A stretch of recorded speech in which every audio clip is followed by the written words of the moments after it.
80টা 200টা 200টা 20টা 25টা 25টা 25টা 25টা। আসসালামু আলাইকুম প্রিয় বন্ধুরা, এটি গোপালগঞ্জ জেলার কাশিয়ানী থানার ভাটিয়াপাড়া বাজার। ভাটিয়াপাড়া বাজারটি অনেক আগে থেকেই একটি বাণিজ্যিক এলাকা হিসাবে পরিচিত। প্রতিদিন খুব ভোর হতে পাইকার এবং আড়তদারদের পদচারণায় মুখরিত হয় এ বাজার। আস্তে আস্তে আসতে থাকে নানা দিক থেকে অনেক রকমের মাছ। ব্যস্ততা বাড়তে থাকে এই কাজের সাথে যারা জড়িত।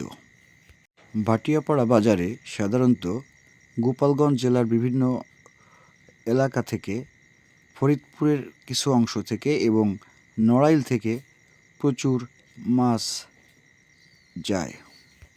মৎস্য খামারিদের সাথে কথা বলে জানা যায়, সহজ যোগাযোগ ব্যবস্থা ও ভালো দামের নিশ্চয়তা পাওয়ায় এখানে আসতে তাদের আগ্রহ যোগায়।